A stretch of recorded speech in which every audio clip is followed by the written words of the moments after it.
Hello there. Good morning. I am so happy that you joined me. I am Michael Haley, Pastor Michael Haley, and you're watching New Day Live.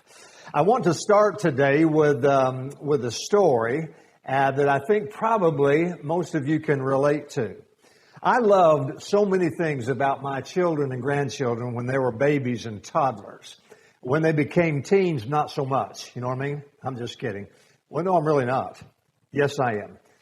No, I'm really not. Anyway, those formative years, those early years were so special with the children. Their first words, right? The first steps, the giggles, the kisses, and those running hugs. Do you know what I mean by that? I still remember the first time it happened with my firstborn. I had been out of town for a few days, and when I returned, I went to pick him up early at his daycare. I will never forget when they brought him outside where I was waiting. He saw me and got this huge smile and tears at the same time. And I got down on one knee as he came running to me and just leaped and bounded into my arms. That was one of the best, longest hugs of my life to that point. In fact, it was such a beautiful experience. Here I am all these years later, remembering it just like it was yesterday.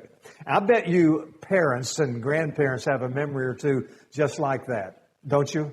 Same kind of experience. And boy, wasn't it good. Well, I want you to keep those memories in mind as we look at our next teaching in this series we're calling Radical. If you've been with me the past few weeks, you know we talked about radical you and the way God so magnificently created us. And then for the past 2 weeks, I've talked about radical love. Today, we're going to talk about a radical God. And I'm going to do that by sharing a very familiar story that I'm sure most all of us have heard on more than one occasion. It's found in Luke chapter 15 called the story of the prodigal son. Are you familiar with that? Most likely.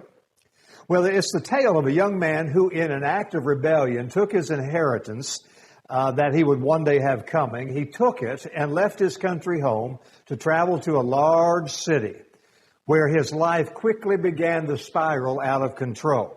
So much so that he became suddenly homeless and destitute.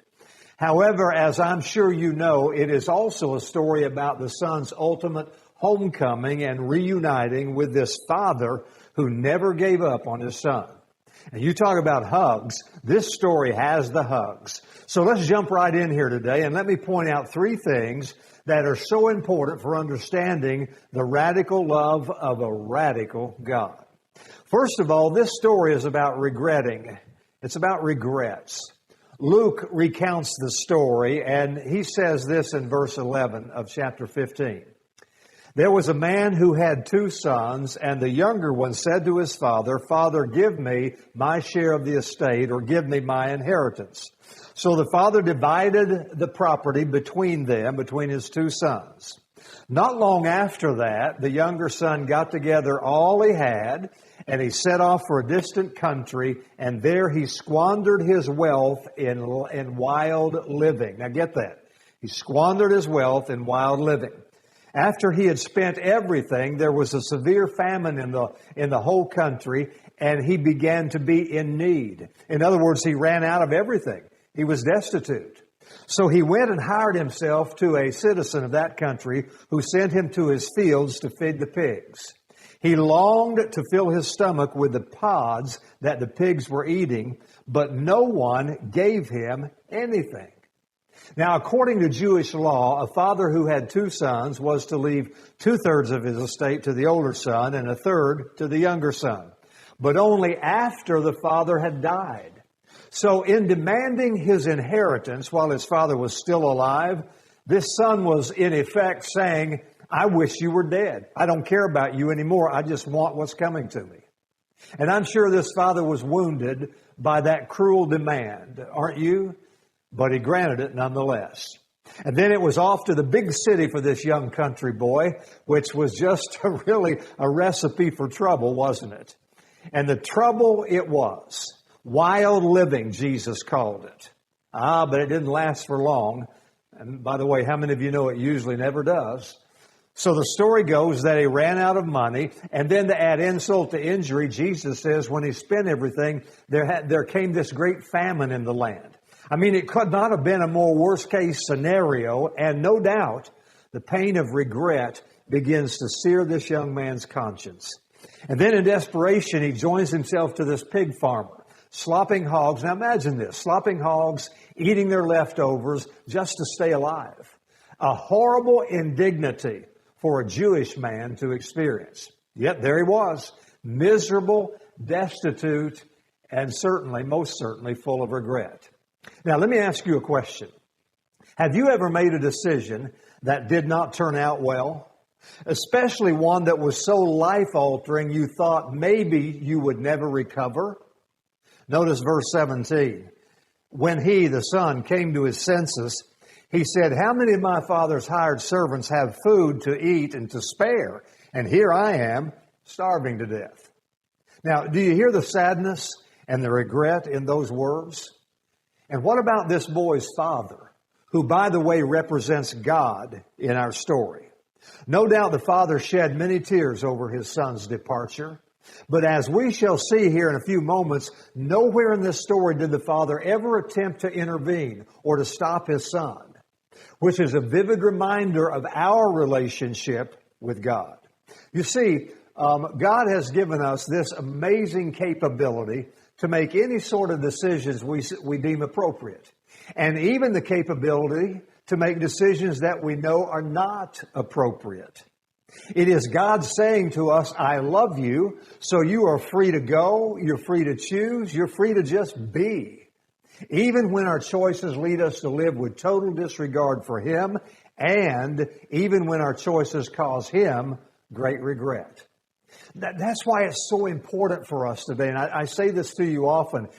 It's so important for us to learn to hear the voice of God, to spend that time in His presence, talking with Him, meditating on His words, soaking up His wisdom, because no one I have ever known likes to live in Regretsville. I bet you don't either, do you? Then secondly, not only is this a story about regretting, it's also a story about running. Notice verse 17. When he, the son, came to his senses, he said, how many of my father's hired servants have food and to spare, and here I am starving to death? And then he says, I know what I'll do. I will set out and go back to my father and say to him, Father, I have sinned against heaven and against you. I am no longer worthy to be called your son. Make me like one of your hired servants. So then he got up and went to the father. By the way, that last phrase there, that last sentence, the word went, gives the idea of haste. He went with great haste. He rushed. He hurried. Like in the South as a kid, we would say lickety-split. He went lickety-split. It's the notion of him leaping out of the pigsty and running as fast as he could toward home. It's like the guy that I saw on his little moped, and I'm talking the little mopeds, the ones that sound like a sewing machine, kind of a deal. Well, I saw this guy one day. Traffic was just backed up, and here when I finally got around and got up there to see what was going on, there's this little guy on this one of those little bitty mopeds, and he's got his goggles on and his helmet on, and he's all hunkered down, and that engine is screaming like he's going 100 miles an hour, right? But he's only going like 20 or 25. But in his defense, that's as fast as he could go. I mean, that's all he had, right? So this prodigal was moving as quickly as he possibly could. Now, this conversation he was having with himself about his dad, about going home, I have a bit of issue with that little speech that this son prepared. Here he is missing home, wanting to return, and then he thinks, wait, I can't go home empty-handed. I have to have something to convince my father, to take me back. So maybe he begins to write, like some of us. We might do this. We write and say, Dear Dad, you're just the best. I sure have missed you. And then, that's stupid. So he just kind of wad that up and start over again. Dear Father, If I lined up all the fathers in the world and had to pick one, I would pick you. Nope. More stupid. So he wads that one up and throws it away. And then he goes, "Dear Dad, I'm really messed up. So sorry I've messed up. I'll do anything, even be one of the servants, because I'm no longer worthy to be your son. Please, just let me come home." And that sounds good. That sounds like a keeper, right? Not so fast. In fact, here's my problem with it. The problem is that word worthy that he uses. If one of my children were to text me, because how many know they never call anymore? Not these days, they always text. Anyway, if one of my sons or my daughters came to me and said, "Dad, I've finally made it. I've been doing so well lately. I think you would be proud of me now. And I think just maybe I am finally worthy to be your child." Let me ask you something. How do you think I or you would feel if a child did that, if a child said that? It would hurt a little, right? Actually, it would hurt a lot. Because since when did worthiness become a prerequisite for being my child? You see, I love my children deeply. And that love has nothing to do with their behavior or lifestyle. It has to do with just one thing, and that is this: they are mine. They are my children. The same goes with God and with each one of us. This may be a revelation for you. If it is, God bless you. The truth is, we are His. We belong to Him. Look at someone or just say it out loud. Say, "I am His." Say it, "I am His." And watch this. Verse 20 is one of my favorite parts of this whole story. It says, "But while he was still a long way off, his father saw him and was filled with compassion for him, and he ran to his son." This is a great picture. Put that in your mind. In the Jewish culture, men wore these long robes. So to run, they would have to lift up the hem and hold it high to keep from tripping over it, right? But in doing so, the man would bare his legs, which was considered highly undignified. Therefore, men of respect never ran. Think about that one. Some of you guys that don't like working out, your wife makes you go run. Boy, you'd love to live then, wouldn't you? Men of respect never ran, but not this father. He grabbed up handfuls of robe and he just went running toward his son. Isn't that a great thing? He didn't wait for the son to reach him. He ran to meet the son. Wow. What a radical, extravagant, outrageous love. Would you agree? A love that overwhelmed a father to the point that he lost all sense and laid aside all of his dignity. Let me illustrate. Have you ever seen parents at little kids' sporting events and how some of them go absolutely crazy, wild, bonkers if their little superstar gets a hit or scores a goal or a touchdown? I heard a story about a lady at a baseball game who somehow had stuffed herself into a too small lawn chair. You got the picture? Stuffed herself into too small of a lawn chair. So the game is going on, baseball game's going on, and her little boy got a hit. Not a home run, mind you, or even an extra base hit. I'm talking a little dribbler back to the pitcher. Just a little dribbler back to the pitcher. And this mom jumped straight up in the air with the chair still stuck to her behind. And she started jumping up and down. Run, run, go, go. And she tried to run down first base line, cheering her little darling on, when she fell down, got tangled up in the chair, and even pinned down by the chair. Now, by this time, Junior had made it safely to first base, but no one really noticed because everyone in the stands was laughing like crazy at this crazy mom. The man who told the story related how a teenager in front of him said, "Wow, that woman needs some help." And the man replied to the teenager, "Well, someone's going to her right now." He said, "No." The teenager said, "No, I mean, really, she needs like Dr. Phil or something." Isn't that a great story? I can just see it happening. In fact, I have seen that happen before. Now, think about this in our story. Here's this son who had just been in the hog pen. He looked and smelled awful. Can you imagine? Not real huggable, you know what I mean? The father could have said, "Ew, you're back, but whoo, man, that smell. Go clean yourself up before you come in the house. Go clean yourself up. We'll have a hug and get reacquainted." That didn't happen. Instead, the father ran to him and embraced him and accepted him just as he was. Say that with me. Just as he was. Now get this. Like this father in the story, our God celebrates every little thing we do. He is constantly, if you will, for a metaphor, posting your picture on his heavenly Instagram and Facebook feed. And I'm sure angels are saying, "God, what's the big deal? That Haley's kind of messed up, you know. That guy acts like an idiot sometimes." And God comes along and says, "Yeah, but he'll grow out of it. He's my boy, and I'm proud of him."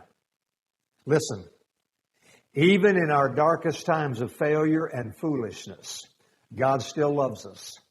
And when we are covered with sin and regret and sickness and failure and success, whatever, God will always be there for us.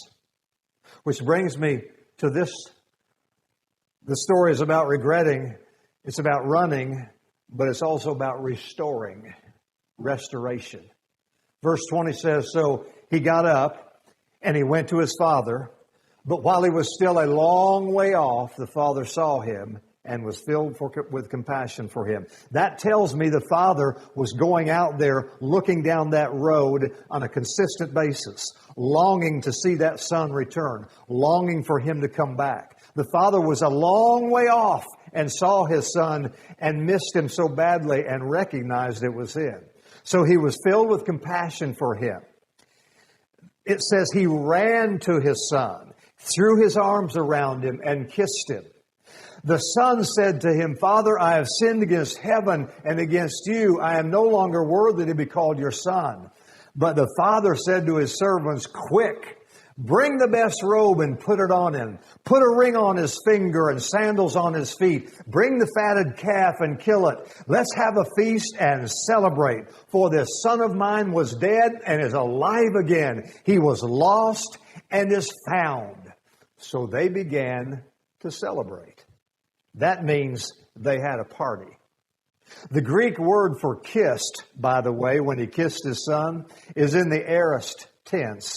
In the Greek language, it literally says, he kissed him and kept on kissing him. And that phrase, "threw his arms around the son," means he bear hugged him. Now imagine that. This dad was over the moon with the return of his son. He embraced him, he bear hugged him, he just kissed. He couldn't get enough of his son. He was over the moon with the return of this prodigal. Now, interestingly enough, scholars have discovered a similar story to this one existed among Jewish rabbis for many, many years before Jesus told this story. In the earlier form, though, after the son ran away and spent all of his father's money, when he came crawling home, the father rejected him.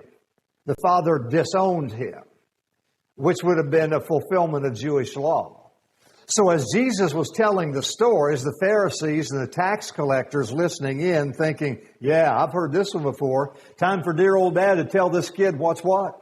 Time for dear old dad to give this little ingrate the boot." But that's not what happened. The dad says, "We're going to party tonight. My son whom I love has come home." And did you notice that speech the son prepared when he was going to confess how sinful and sorry he was? You remember that? He barely got out 2 sentences before the dad stopped him in midstream and said, "Hey, I know, let's have a party." You see, the son was concerned only with his sin, which again was appropriate in order to fulfill Jewish law. But the father wasn't concerned in the least. His concern, now watch this. His concern was that this son would understand that he had always been and would always be his dad's beloved son. You see, when a person loses sight of whose they are, they will always live contrary to who they are. If you don't get it that you're God's beloved son, beloved daughter, if you don't get it that He loves you unconditionally, if you don't get it that He embraces you wherever you are, whatever you are, if you don't get that, if you don't get whose you are, you'll live contrary to God's beloved.